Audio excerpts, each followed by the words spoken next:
तू तो प्रेम हमारे साथ की है, मोहब्बत हमारे साथ, शादी मोदी साहब के साथ। धन्यवाद सर, आपने मुझे यहाँ इस अवसर पर बोलने का मौका दिया। अभी हमारे सामने प्रधानमंत्री जी भी अपने विचार रखे। मैं थोड़े से शब्दों में बहुत कुछ कहना है, लेकिन बहुत से हमारे सांसद भी बोलना है, इसीलिए मैं यहाँ से शुरू करूँगा। कहाँ से शुरू करें, कहाँ से शुरू करें कुछ समझ नहीं आता है। आपकी विदाई के जिक्र से दिल भर आता है। यानी ये जो हम विदाई कर रहे हैं उसमें से बहुत से लोग फिर आएंगे, लेकिन बहुत से हमारे मेंबर्स फिर यहाँ पर नहीं आ सकते किसी वजह से। सभापति जी, मैं आज राज्यसभा में कार्यकाल पूरा करे साथियों की विदाई के अवसर पर चंद बातें रखना चाहता हूँ। रिटायर होने वाले कोई साथी दोबारा इस सदन में आएंगे, कुछ ऐसे भी हैं जिनको शायद अवसर न मिले। सभी जानते हैं कि राज्यसभा एक परमानेंट और कंटिन्यूअस हाउस है, जिसका जिक्र प्राइम मिनिस्टर ने भी किया और आपने भी अपने स्पीच में किया। सांसद यहाँ 6 साल से लिए चुनकर आते हैं और हर 2 साल पर 1/3 सदस्य रिटायर होते हैं। आज वही क्रम दोहराया जा रहा है और राजनीति में रहने वाले लोग यानी पब्लिक लाइफ में कभी रिटायर नहीं होते और देश की सेवा के जज्बे में टायर्ड भी नहीं होते। रिटायर भी नहीं होते और टायर्ड भी नहीं होते जो पब्लिक लाइफ में है। मैं स्वयं अपने लंबे संसदीय जीवन में पहली बार इस सदन का सदस्य बना हूँ। पहली बार मैंने 16 फरवरी 2022 से राज्यसभा में नेता प्रतिपक्ष की जिम्मेदारी संभाली। जल्दी ही इस सदन से मेरा पहला कार्यकाल पूरा होने जा रहा है, लेकिन राज्यसभा में विद्वान सांसद साथियों के साथ मैंने जो अनुभव हासिल किया है वो सबसे अलग और सबसे महत्वपूर्ण है। यहाँ जो बातें बोली जाती है ये हमको सीखने लायक है, क्योंकि मैं कम से कम 39 साल असेंबली में था और उसके बाद में यहाँ भी अब 20 साल होने आया। मोर और लेस मेरा 54-55 साल चल रहा है और इसमें कोई घटोती नहीं हुई। तो हम कोशिश करें कि यहाँ सीखने की कोशिश करते हैं और मैंने ये अनुभव हासिल किया। सभापति जी, अपने पूरे संसदीय जीवन में मैंने सदन में नियमित रूप से उसे उपस्थित रहने और चर्चाओं में भाग लेने की पूरी कोशिश करता हूँ और यहाँ अटेंड करने का मैं हमेशा कोशिश करता हूँ, इसलिए कि हमको कुछ अनुभव मिलता है अलग अलग राज्यों से आए हुए नेताओं से, अलग अलग विचारधारा के लोगों से, अलग अलग अपने जो कुछ भी अनुभव है वो अनुभव भी यहाँ पर वो बताते हैं, तो वो सीखने लायक रहता है। और मैं हालांकि 54 साल मुझे कंप्लीट हो गए तो भी मुझे सीखने की ज़रूरत पड़ती है। इसलिए पड़ती है कि हर आदमी संपूर्ण ज्ञानी नहीं होता है। उसका ज्ञान उसी वक्त बढ़ता है जैसा वो पढ़ते जाता है, जैसा वो सुने जाता है, सीखे जाता है, तभी उसका और भी ज्ञान बढ़ते रहता है। अपनी जिम्मेदारी निभाने के साथ सभी पक्षों की बातों को सुनना, अच्छी बातों को सीखकर व्यवहार में लाने का प्रयास मैं लगातार करता रहा हूँ।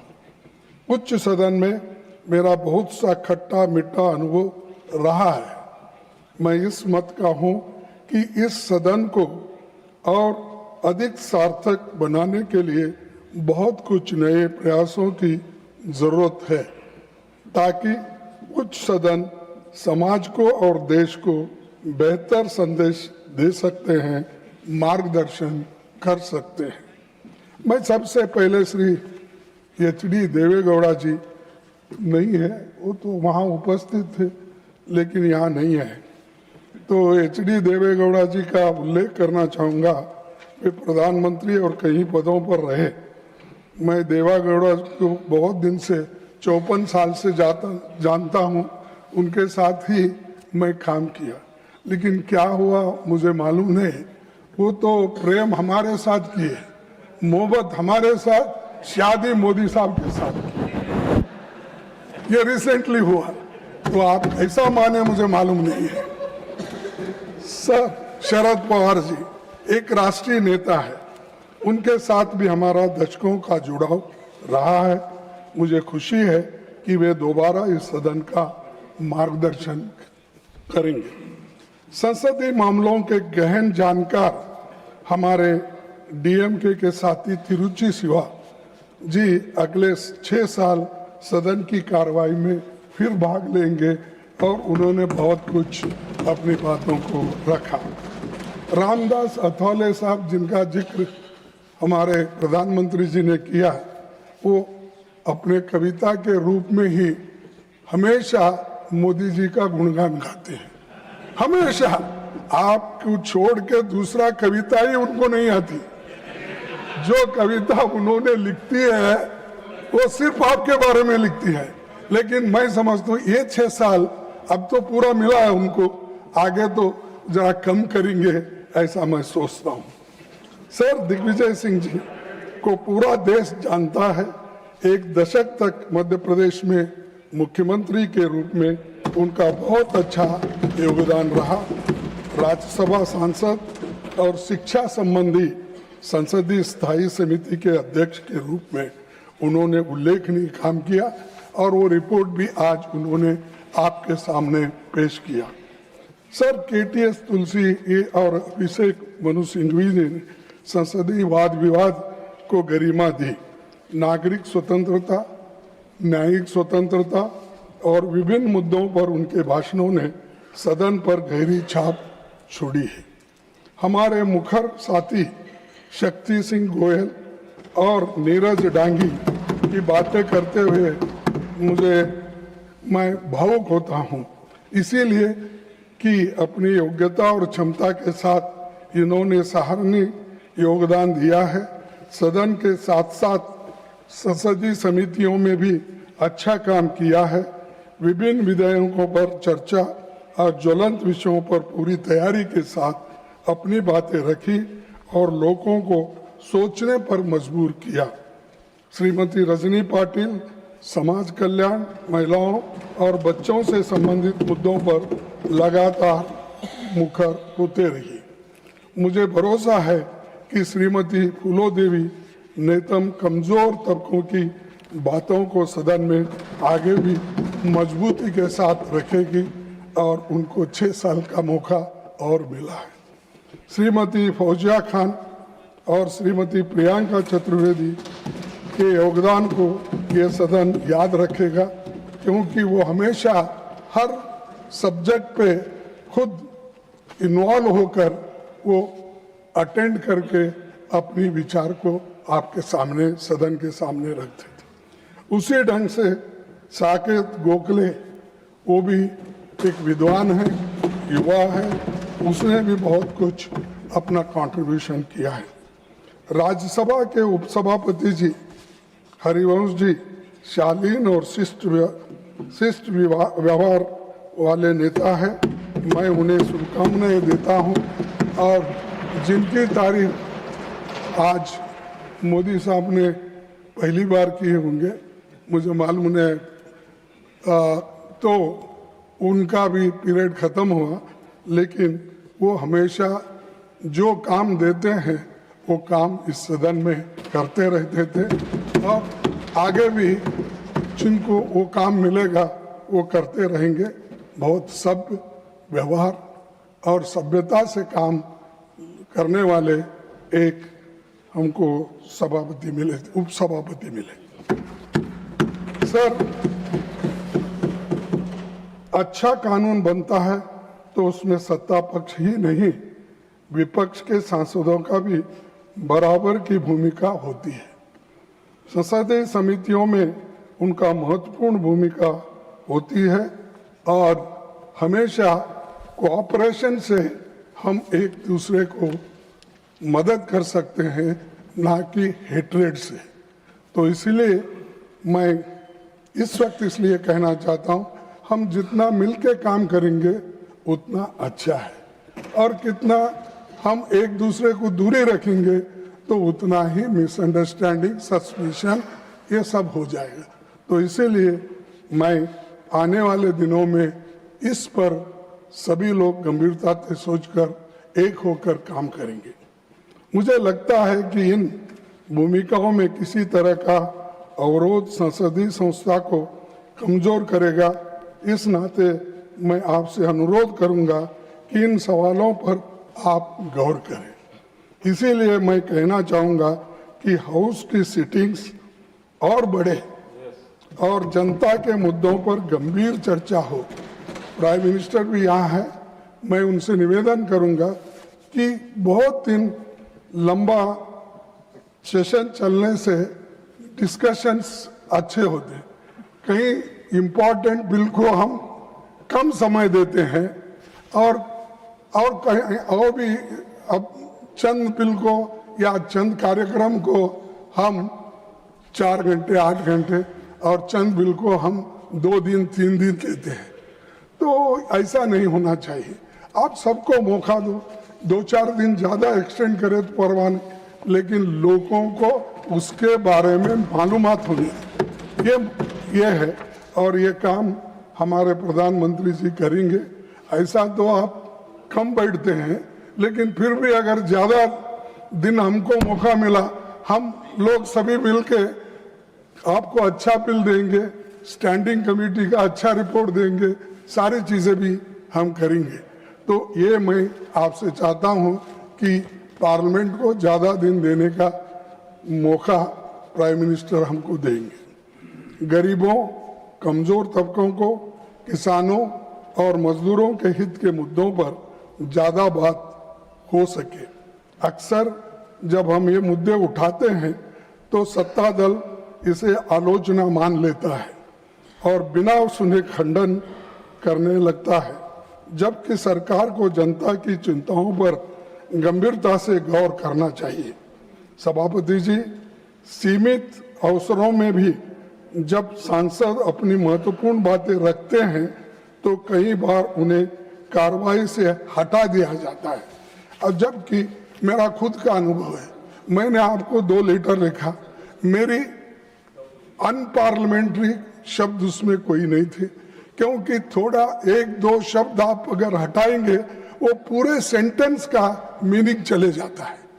तो इसीलिए आप इसको गंभीरता से लो, क्योंकि सडनली इसको हटाओ, उसको हटाओ, ये शब्द को हटाओ, ये सेंटेंस हटाओ, तो इससे बहुत बड़ा नुकसान डिबेट का ही नहीं, आने वाले जो लोग हमारे प्रोसीडिंग्स पढ़ेंगे वो कहेंगे ये क्या अपोजिशन लीडर ने बात किया, जो मीनिंगलेस ये बात होती है।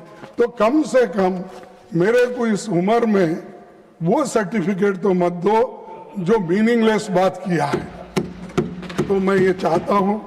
और सभापति जी, सीमित अवसरों में भी जब सांसद अपनी महत्वपूर्ण बातें रखते हैं तो कई बार उन्हें कार्रवाई से हटा दिया जाता है, जबकि वे बातें असंसदीय नहीं होती। शब्द हटने से कही हुए बातों का अर्थ भी बिगड़ सकता है। मेरा मानना है कि समय समय पर राज्यसभा के रूल्स और प्रोसीजर्स की समीक्षा आवश्यक है। यह विषय अभी जनरल पर्पस कमेटी के समक्ष विचाराधीन है और इस पर गंभीरता से विचार होना चाहिए। तो वो आपके हाथ में है, आप ये कर सकते हैं।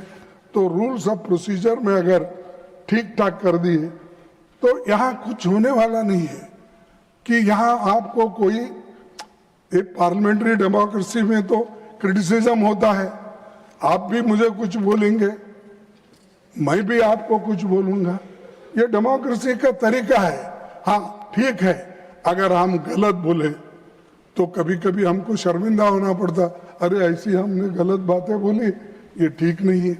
लेकिन गलत को भी आप सच करने की बात सोचे तो वो ठीक नहीं रहता। तो इसीलिए मैं आपसे यही चाहूँगा कि आप इस वक्त फिर एक बार ये रूल्स ऑफ प्रोसीजर को आप देखेंगे, ऐसा मैं निवेदन करता हूँ। सभापति जी, समय अपनी गति से चलता रहता है, संस्थाएं कायम रहती है, लोगों के चेहरे बदलते रहते हैं।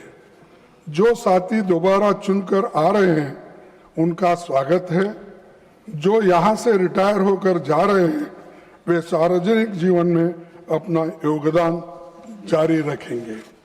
यहाँ का अनुभव उन्हें सार्थक भूमिकाओं के लिए बेहतर सामर्थ्य देगा। एक शायर ने कहा है, मैं आपको सुनाऊंगा, क्योंकि आप पहले एक दो शायरी बोलते थे पार्लियामेंट में, तो अब वो छोड़ दिए आप, तो मैं बोलता हूँ। विदाई तो है दस्तूर जमाने का पुराना, विदाई तो है दस्तूर जमाने का पुराना, पर जहाँ भी जाना अपनी छाप कुछ ऐसे छोड़ जाना कि हर कोई गुनगुनाए तुम्हारे ही तराना। इस बातों के साथ मैं रिटायर हो रहे अपने साथियों को, उनको योगदान के लिए बधाई और भविष्य के लिए शुभकामनाएं देता हूं। और हम सभी एक होकर, भाईचारे से एक होकर देश के हित में काम करेंगे, ऐसा मेरे विचार आपके सामने रख के मेरे 4 शब्दों को समाप्त करता हूं। जय हिंद। Now, Honorable